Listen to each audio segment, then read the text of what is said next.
प्रत्येक आई वडील सतत मुलांबद्दल एक विचार करत असतात की आपण आयुष्यात जेवढी मेहनत केली, जेवढा त्रास आपण भोगला, हे सर्व आपल्या मुलांच्या वाटेला येऊ नये.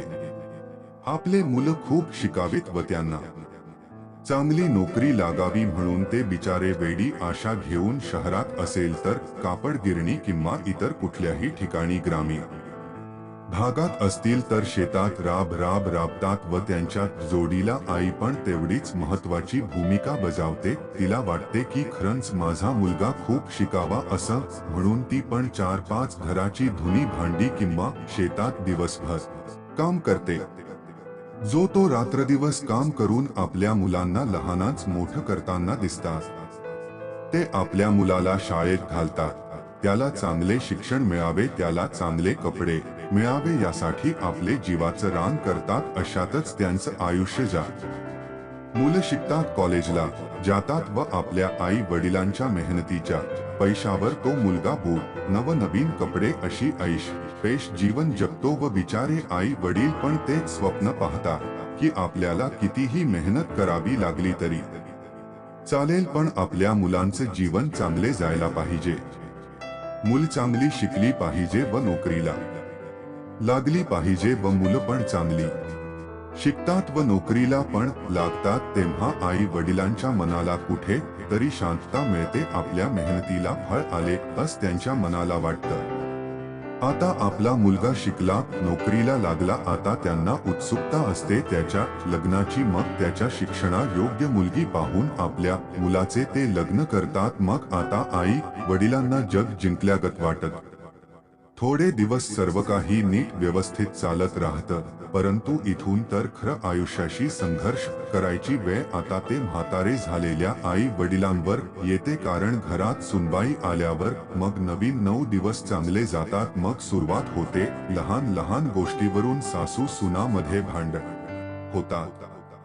सुनेला मग ते म्हातारे बिचारे घरात सहन होत नसतात. मग मुलगा आई वडिलांनी एवढी मेहनत करून आपल्याला इथपर्यंत पोचवले व आपल्याला कधी दुसऱ्याच्या शेतात कामाला पाठवलं नाही. हे सर्व बायकोच्या प्रेमापोटी. हे सर्व क्षणात विसरून आई वडिलांना वृद्धाश्रमात पाठवण्याचा निर्णय घेऊन टाकतो.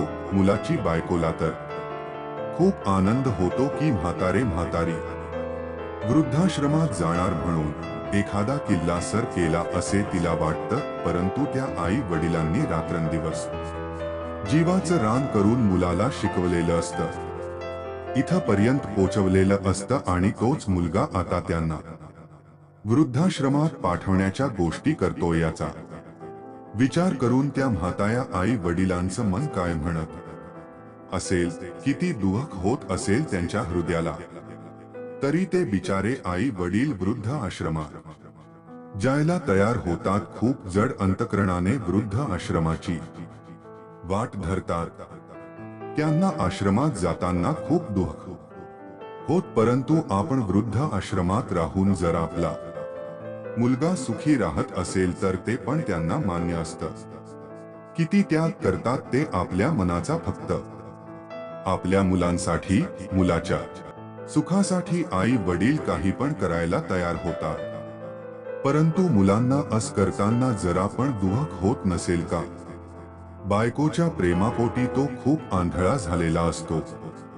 मी तर म्हणेन आपली संस्कृती काय आणि आपण आज आई वडिलांसोबत कसं वागतोय याचा विचार करायला हवा. पूर्वी एकत्रित कुटुंब पद्धती असायची. लहान मोठे करून 20-25 माणसं घरात राहायची. दिवसभर घरातली काम पुरायची. आता ती संस्कृती कुठेतरी लोप पावताना दिसत आहे. प्रत्येक जण आता आई वडिलांना वेगळे ठेवून नवरा बायको राजा राणीचा संसार करू पाहत आहे.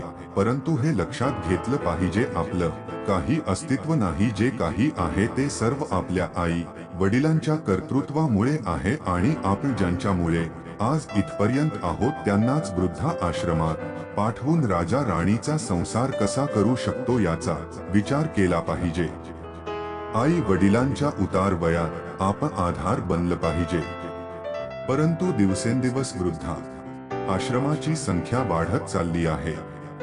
कारण की आजच्या परिस्थितीत आई वडिलांना सोबत ठेवण्याची कुणाचीच इच्छा दिसत नाही. मी अजिबात नाही म्हणत की सर्व मुलसारखी असतात, परंतु आई वडिलांना वृद्धाश्रमात पाठवणाऱ्याची संख्या पण कमी दिसत नाही.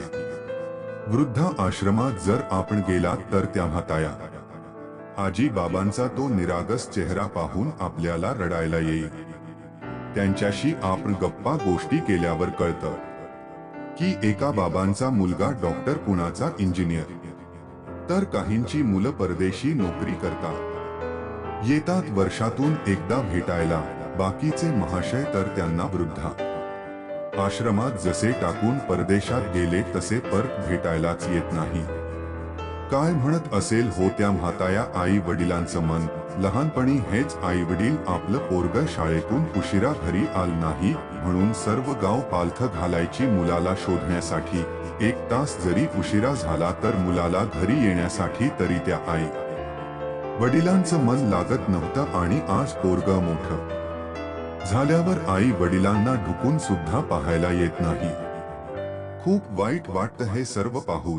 काही मुलं ठेवतात आई वडिलांना घरात, पण त्यांना म्हातारपणा त्यांना नीट दिसत नसल्याने रात्री अपरात्री बाथरूमला जाण्यासाठी मुलाला उठवतात आणि मुलाला या गोष्टीचा खूप राग येतो.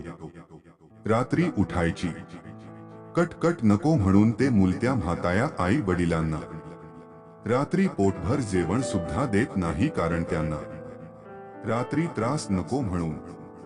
खरंच खूप दुःख होत हे सर्व पाहिल्यावर.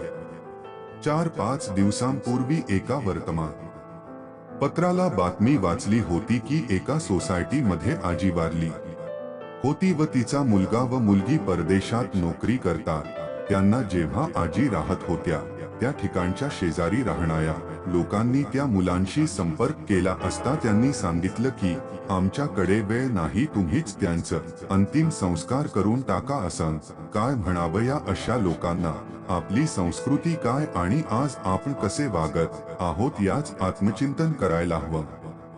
आपल्यासाठी आपल्या आई वडिलांनी किती वाईट दिवस काढले असतील ते आपण विसरू नये.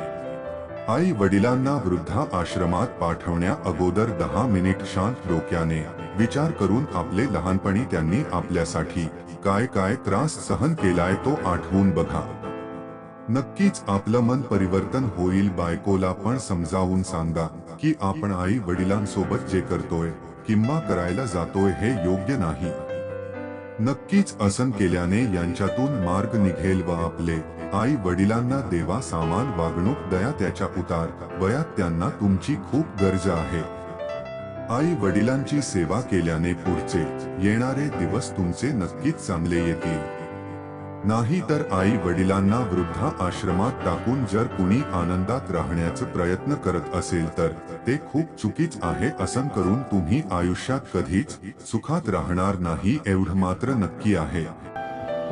अशाच कथा पाहण्यासाठी चॅनलला सबस्क्राईब करा आणि लाईक करायला विसरू नका.